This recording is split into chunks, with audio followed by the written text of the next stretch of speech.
బాలబడి యూనివర్సిటీ మంచి భవిష్యత్తు కోసం తెలుగు విద్యార్థులు ఇష్టపడే యూనివర్సిటీ. కాల్ 9059052378 9059052379. అనుకోని కొన్ని సంఘటనలు అయితే నిజంగా భక్తులని కొంత భయాందోళనకు గురి చేస్తూ ఉంటాయి. ఇప్పుడు మనం చూస్తోంది కర్ణాటకలో జరిగినటువంటి ఇన్సిడెంట్. ఇది ఒక 120 అడుగుల హూస్కూర్ మద్దూరమ్మకి సంబంధించిన ఈ జాతరలలో, ఈ ఉత్సవాలలో పెద్ద ఎత్తున ఇట్లాంటి వేడుకలు మనం చూస్తూ ఉంటాం. సో ఒక షాకింగ్ ఘటనే అనుకోవచ్చు. ఎందుకంటే ఎవ్వరు కూడా అనుకోటి సంఘటనలు జరిగినప్పుడు మాత్రం భక్తులు చాలా భయపడిపోతూ ఉంటారు. కర్ణాటకలో ఆలయాల జాతరలు చాలా జరుగుతూ ఉంటాయి. అందులో భక్తులు అమ్మవారి రథాన్ని లాగుతూ ఉంటారు. అట్లాగే అంటే భక్తులే కాకుండా ఈ ఎడ్ల బండ్ల ద్వారా కూడా ఇట్లా లాగుతూ ఉంటారు. అయితే ఈ రథం దాదాపు 120 అడుగుల ఎత్తులో ఉంటుంది. ఇది బెంగళూరు రూరల్కి సంబంధించిన హూస్కూర్ మద్దూరమ్మ దేవాలయం జాతర అన్నమాట. ఇది ప్రతి సంవత్సరం జరుగుతూ ఉంటుంది. ఇట్లా రథాన్ని లాగుతూ ఉంటారు. దగ్గర ఆ చుట్టుపక్కల ఉన్నటువంటి ఒక 10 గ్రామాలకు సంబంధించిన ప్రజలు ఈ వేడుకల్లో పాల్గొంటూ ఉంటారు. అయితే బెంగళూరు అనేక ప్రాంతాల్లో ఈ సంస్కృతి కొనసాగుతోంది. 120 అడుగుల ఎత్తైనటువంటి ఈ ఆలయ రథం ఏదైతే ఉంటుందో ఊరేగింపుగా ఇందులో జాతరలాగా చేసుకుంటూ ఉంటారు. గ్రామాలకు సంబంధించిన ప్రజలు చాలామంది సెంటిమెంట్గా కూడా భావిస్తూ ఉంటారు. అయితే అప్పుడప్పుడు ఇట్లాంటి అనుకోని సంఘటనలు కూడా జరుగుతాయి. ఎందుకంటే రథం చూడొచ్చు ఎంత పెద్దగా 120 అడుగుల ఎత్తు అంటే మామూలు విషయం కాదు.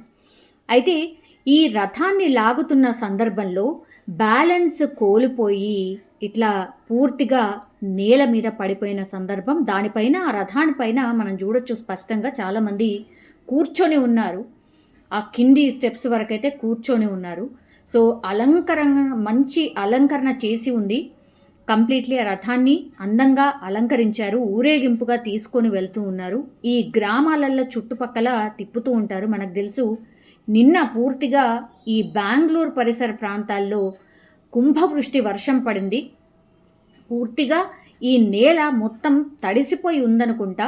అందుకని ఈ సంఘటన జరిగినట్టుగా కూడా అక్కడ ఉన్నటువంటి భక్తులు చెప్తున్నటువంటి సందర్భం. అయితే ఇట్లా అనుకోకుండానే వితిన్ సెకండ్స్లోనే ఒకవైపు ఒరిగిపోయింది. అక్కడ ఉన్నటువంటి భక్తులందరూ కూడా కేకలు వేయడం చూస్తూ ఉన్నాం మనం. అందులో పాపం ఒకతను ఆ రథం అటువైపు ఒరిగిపోయినప్పుడు ప్రాణాలు కోల్పోవడం జరిగింది. అయితే తాళ్ల సహాయంతో పూర్తిగా దీన్ని లాగే ప్రయత్నం చేస్తూ ఉంటారు. అట్లాగే ఆ తాళ్లకి కూడా ఇట్లా ఎడ్ల బండ్లని కడుతూ ఉంటారు. గతంలో కొన్ని వందల సంఖ్యలో ఇక్కడ ఈ రథాలని ఈ ఊరు ప్రజలు లాగుతుండేవాళ్ళు. కానీ ఆ సంఖ్య తగ్గిపోయి పూర్తిగా ఒక 10 నుంచి 15 మాత్రమే ఇట్లాంటివి ఈ రథాల్ని ఊరేగించడం అక్కడ ఆనవాయితీ. అందులో భాగంగానే ఇప్పుడు ఈ హూస్కూర్ మద్దూరమ్మ జాతర పూర్తిగా అక్కడ ప్రసిద్ధమైనటువంటి జాతర.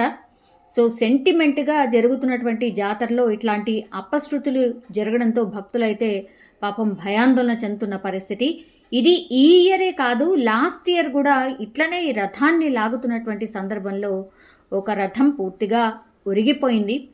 అప్పుడు కూడా ఇట్లాంటి సంఘటనే అంటే 2024లో జరిగింది. మళ్ళీ ఇప్పుడు 2025లో కూడా ఇట్లాంటి సంఘటనే జరిగింది. సో భక్తులైతే పాపం వాళ్ళు ఏమైంది, మా పైన ఆగ్రహించుకున్నారా, ఈ దేవతలు ఏమైనా కోపంగా ఉన్నారా అన్నటువంటిది చాలా సెంటిమెంట్గా కూడా భావిస్తున్న పరిస్థితి అయితే కనిపిస్తోంది. లాస్ట్ టైం కూడా ఇట్లాంటి సంఘటనే జరిగింది. అట్లాగే ఈసారి కూడా మళ్ళీ ఇట్లాంటి సంఘటనే జరిగింది. దీంతో మేమేమైనా తప్పు చేశామా, లేదంటే అధికారులే సరైన ఏర్పాట్లు వసతులు కల్పించట్లేదా, ఇట్లా చాలా మాట్లాడుకుంటున్న పరిస్థితి. అక్కడ ఉన్నటువంటి భక్తులు కూడా మాట్లాడుతున్నటువంటి పరిస్థితి అయితే కనిపిస్తోంది. ఈ వీడియో ఇప్పుడు సోషల్ మీడియాలో వైరల్గా మారింది. అంటే గతంలో ఇలాంటి సంఘటనే జరిగింది, మళ్ళీ ఈ సంవత్సరం కూడా అలాంటి సంఘటనే జరగడం ఏంటిది అనేటువంటిది చాలామంది అయితే మాట్లాడుకుంటున్న పరిస్థితి అయితే కనిపిస్తోంది. బట్ ఇట్లాంటి అపశృతులు దొరికినప్పుడు కూడా చాలామంది అంటే ఏమైనా సంప్రోక్షణ జరగాలి, లేదంటే దోషం ఏదైనా జరిగుంటే దాన్ని ఎట్లా మరి పూర్తిగా మళ్ళా ఆ దోషాన్ని తొలగించడానికి ఏమైనా పూజలు చేయాలా, ఇట్లాంటివి కూడా మాట్లాడుకుంటున్న సందర్భం. కానీ ఒక్కసారిగా 120 అడుగుల ఎత్తులో ఉన్నటువంటి ఈ రథం ఏదైతే ఉందో పూర్తిగా కుప్పకూలడంతో పూర్తిగా నేలపైన పడిపోవడంతో ఇప్పుడు భక్తులైతే పాపం భయాందోళన చెందడమే కాదు, అయ్యో ఏమైంది ఏంటి అనేది కూడా పూర్తిగా మాట్లాడుతున్న పరిస్థితి కనిపిస్తోంది.